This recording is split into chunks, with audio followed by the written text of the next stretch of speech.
welcome to the first ever USL Championship Supporters Q&A. I'm your host, Kelsi, Steele. We're just days away from the 2020 USL Championship Final on Sunday, November 1st on ESPN.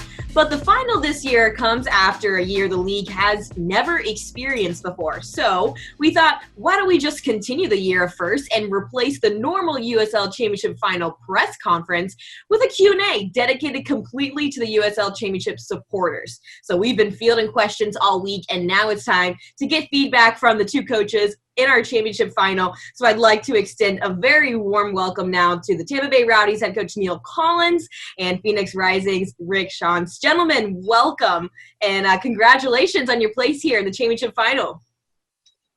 Thanks very much for having us. It's obviously great to be in the final, and it's great to speak to you and obviously speak with Rick as well.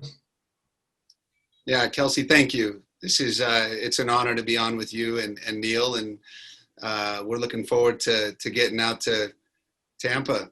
You know, sunny Tampa from sunny Phoenix. It's not bad. I love it. Well, we've got some great questions for you guys today, so let's just get this Q&A going. I'll have both of you guys lined up, and then we'll rotate back and forth between coaches as the next question is read.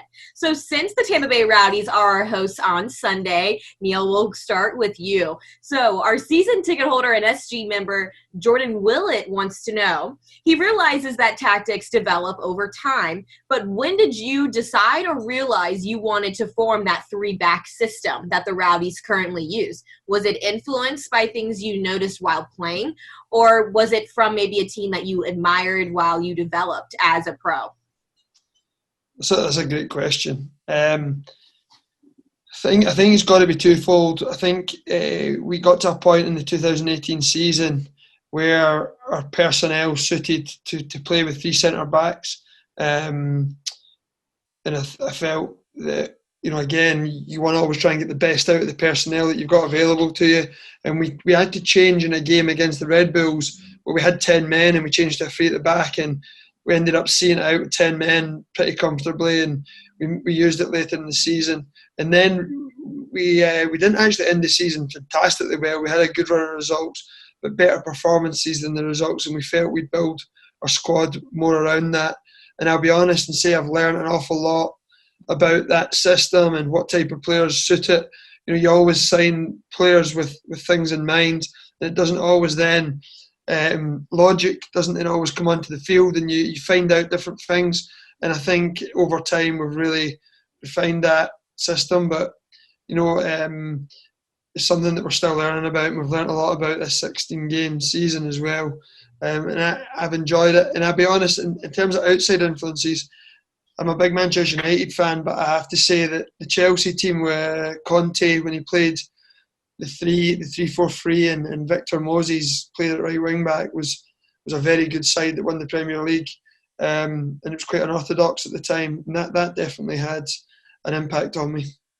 Appreciate that, Coach. And he did make a really cool note that when you took over as a coach, he noticed that transition very quickly. So that's a fan that's been with you since at least 2018, which is really cool to see. Over for you, Rick, Coach. John Weaver has a question for you. So he's a Phoenix fan. He wants to know, what's been your favorite moment thus far of the 2020 season? Wow, there's been a lot. That's unbelievable. Honestly, it might be,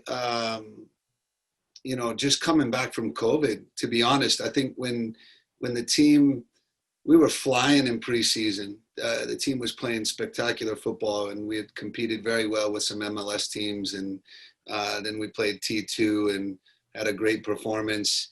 We were getting ready to go play the Real Monarchs, and told that we weren't going to go and hold on the brakes.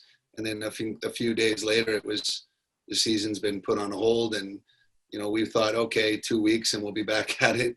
And that 2 weeks turned into 6 weeks and another 6 weeks. And probably much like Neill, everybody was just scrambling to try and figure out how to keep educating their players and to keep developing and learning. And so we focused on our system of play. We all became Zoom call experts. And before COVID, I think I didn't even know what Zoom was. So when we came back, that first initial game at home, Unfortunately for us, the kickoff temperature was 117 degrees, but it didn't matter. We were playing football.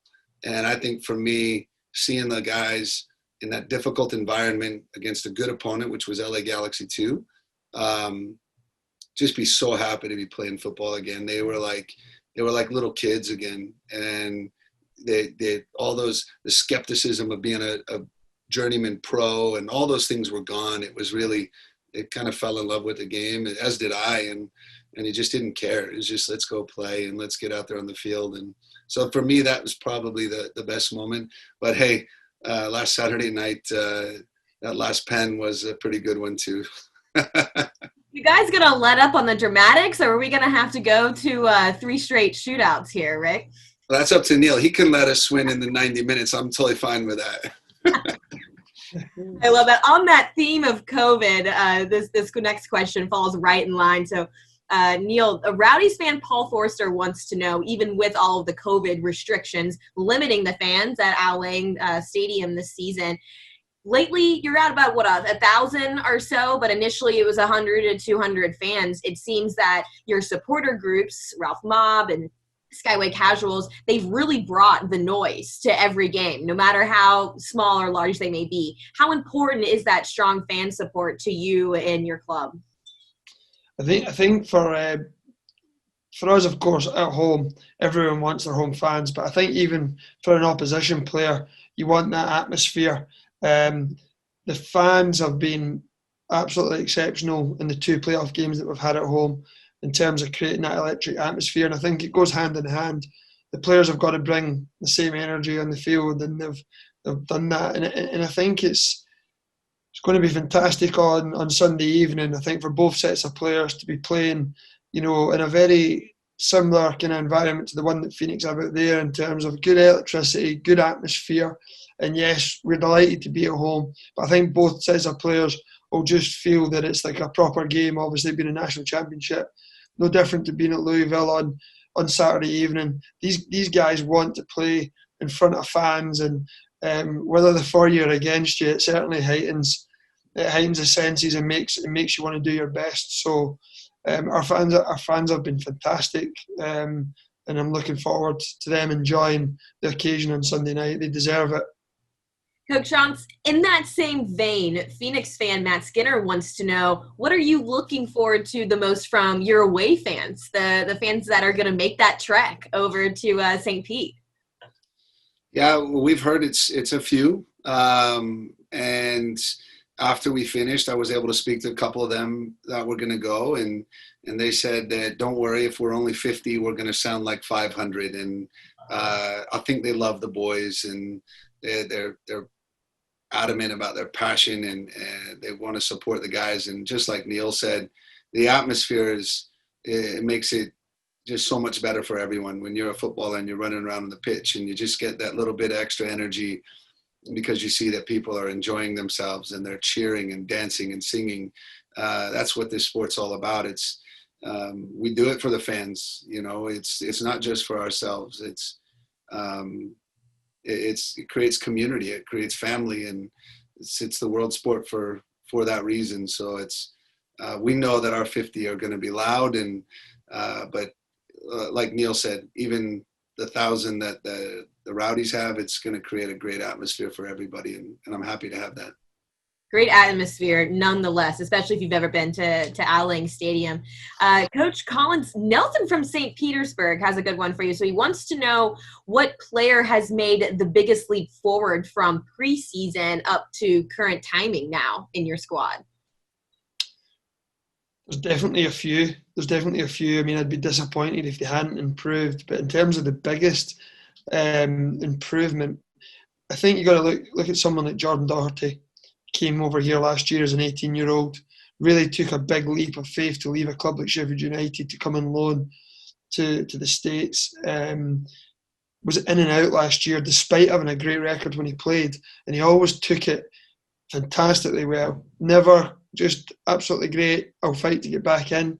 Just the type of guy that any coach wants to coach, and it actually hurts even more leaving someone like that out. He come back this year and he's really he looks so much more mature than a 20-year-old in there. So I say Jordan Doherty, but I could mention obviously a lot of other guys. Jordan Scarlett's went from strength to strength, but I think for his age and the amount of potential he's still got, I'm really pleased to see Jordan Doherty establish himself with so many games. On that same vein, Coach Schantz, Zach Lubin's been huge for your club this postseason, especially in those shootout scenarios over the last 2 weeks. Jamie DeZeus would like to know, when you're recruiting goalkeepers, what do you and your coaching staff look for in a keeper nowadays? Well, it looks like we're very interested in giants. We went from Carl to Zach, and Eric Dick is not a little guy either. So, listen, Zach has developed so much. When he first came in, we had Carl Wazinski, who was a seasoned pro, very good with his feet, but most importantly, a good leader for the team, organized them well. And Zach just didn't have that experience. He hadn't played enough matches, but his reaction saves are first class. What a shot stopper. And then, as the season went on, I would switch to Zach, and he kind of, stumbled through that year and got better as it went on and really gained some confidence. And I think what you're seeing now is a goalkeeper that's played, 40, 50 games in the USL and starting to feel really good about himself, and confidence is key. So what we look for when we're looking for goalkeepers, obviously the shot stopping ability, the confidence, the physical strength that's needed in this league, which is very difficult, especially against a team like Tampa, that they'll get plenty of guys in the box and they'll whip it in and they're going to challenge you. So they have to be brave.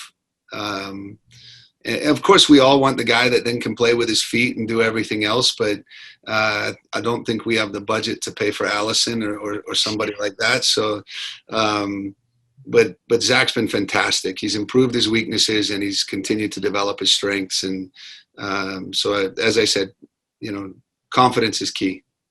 Appreciate that, Coach. In the spirit of this weekend, we know Halloween's on the horizon, so I've got a fun one for the both of you. The Louisville Ledgehogs, which is a supporter group out of Louisville, obviously, would like to know, given this time of year, given Halloween, if you had to describe your team as one superhero, who would it be?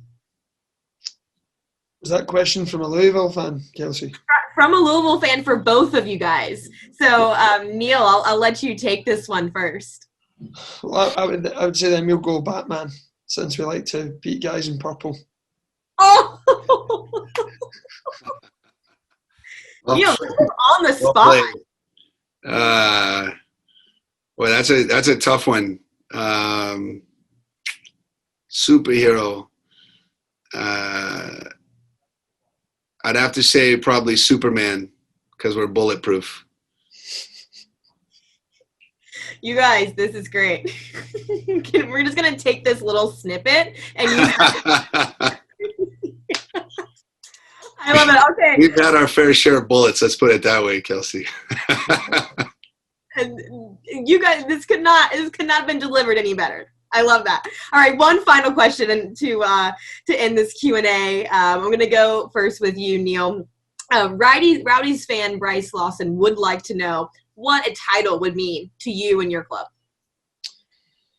It's like when someone asks you what it feels like to win, a big moment. It's indescribable, because it affects so many people, not just me or the players. It's the people that are around the club. It's the fans, the community. So it's so far reaching that it's hard to put into words. From a personal point of view, it would be great for me, to repay the faith that Bill Edwards showed in giving me the opportunity, Lee Cohen, backing me, to get the job coming off the playing field, the Rays, the owners. It would have been easy for them to take the club over and put in an experienced coach. So for me, I just want to repay the faith that they've shown in me, and then all the other stuff, the players, for all the sacrifices they've made. It would just be amazing for them to then have the ultimate honour of winning the league. But again, I'm sure Rick will say, Phoenix players will have made a lot of the same sacrifices, a lot of the the same restrictions that they've had to deal with. So a lot of the players that have got to this point have done the same things. We all want it that bad, and it would just be great for the whole club in so many reasons. Appreciate that, Coach. Coach Schantz, I'm going to ask you that same question. What would a title mean to you and your club? I know you guys have been close before. Yeah, it's. Neill's answer was fantastic and perfect, and I kind of would echo that. All the way down, we say, from the kit man to the boardroom, to just the supporters that kind of stand outside and try and get a peek at training and what it means to all those different people. Again, personally, for me, being there in 2018 in the final in Louisville as a relatively new coach in this league, it was with Didier Drogba. I thought, wow, the world can't get much better than this. And even though we lost, it was a little bit different, but now I think for the club and the organization, we've always wanted to be a club about trophies. I told them that we had to create a winning culture, and the owners have backed me and they've supported me. And so much so that with the recent adversity that we've gone through and, the difficult situation that I put the organization in and what I've had to learn and become a better man and to win a trophy this year, I think would really, like Neill said, you repay the confidence in the people that, they've given you trust and faith and their money. I mean, these guys are spending a lot of money and they want trophies. So, I think both of us want to, if we could cut it in half, and that would be okay, but somebody's got to win. Really setting the scene for Sunday, Coach Collins, Coach Schantz. Thank you both for participating in our first ever supporters Q&A. I'm wishing you both the best of luck on Sunday. Thank you. Thanks, Rick. Don't miss the USL Championship Final Sunday, November 1st at 8:30 p.m. Eastern on ESPN.